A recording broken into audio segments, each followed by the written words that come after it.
Sir, जिस तरह furnace factory में आग लगी, 3 लोगों की मौत हुई, 4 लोग अभी गंभीर रूप से घायल हैं, तो क्या मानते हैं इस पूरे मामले की जिलाधिकारी के द्वारा जांच आपको दी गई है और आप उस कमेटी के हेड हैं, तो अब तक जांच में क्या पाया आपने, क्या मिला ऐसा जो वहाँ जो है कहीं मानक के विपरीत काम हो रहा था? देखिए, पूरे घटनाक्रम में जब जैसे सर्वप्रथम आग लगने की सूचना मिली, फायर ब्रिगेड की टीम पहुंची, वहां रेस्क्यू वगैरह कराया गया, सर्चिंग हुई और उसके बाद जो लोग घायल थे उनका उपचार के लिए आवश्यक कार्रवाई भी कराई गई और फैक्ट्री मालिक द्वारा जो है क्षतिपूर्ति की भी व्यवस्था की गई। इसके बाद हम लोगों ने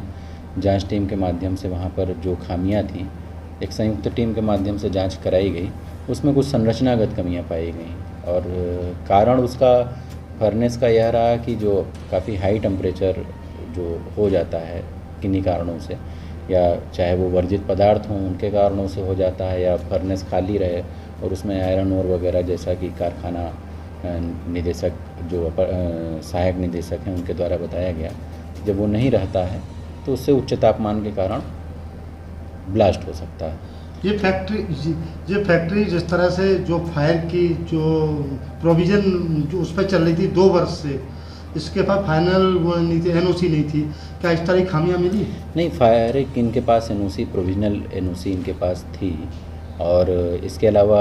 जो मौके पर देखा गया कि लगभग 1,25,000 लीटर क्षमता का इनके पास वाटर टैंक भी था, फायर फाइटिंग वगैरह की व्यवस्था थी, मगर चूंकि ब्लास्ट के कारण ये आग लगी है और इनको यह भी सही बात है कि इनको पूरी अपनी एनओसी जो है वो लेनी चाहिए थी, प्रोविजनल एनओसी पर काम चल रहा था। सर, अब जांच में दोषी किस किस को पाया गया, कौन कौन से सरकारी विभाग से जुड़े अधिकारी भी इस पूरे घटनाक्रम में दोषी मिले? नहीं, अब चूँकि यहाँ पर ब्लास्ट की समस्या थी और जो संरचनागत चीज़ों की जो कमियाँ पाई गई हैं उसमें जो संबंधित विभाग हैं, जैसे कारखाना संचालित होता है फैक्ट्री अधिनियम के तहत,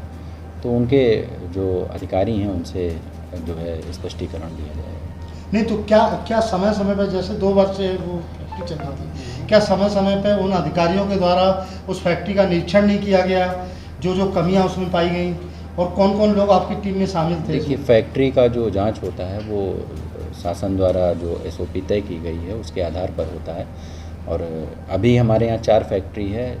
डीएम सर के निर्देश पर चारों फैक्ट्रियों की जांच जो है ये सब सुरक्षा के अनुरूप चलती जाएँ, इस वजह से 4 जो अभी और फर्नेस फैक्ट्रियाँ हैं उसकी जांच कराई जाएगी। नहीं तो क्या अब तक वो फैक्ट्री में ऐसी क्या चीज़ें मिली जिनके अलावा, जैसे फायर की एनओसी नहीं थी, इसके अलावा क्षमता, या वह कौन सी चीज़ ऐसी गलाई जा रही थी जिसमें जो कहीं नहीं, कुछ वर्जित पदार्थ भी जैसे वहाँ पर मिले जो ब्लास्ट होने का कारण हो सकता है, जैसे कुछ छोटे सिलेंडर भी मिले, ठीक है, और कुछ जो मोटर गाड़ी के सॉकर वगैरह रहते हैं वो भी ब्लास्ट कर सकते हैं। तो अगर उसका छटाई ढंग से नहीं होती है, उसमें लापरवाही की जाती है तो यह घटना हो सकती है और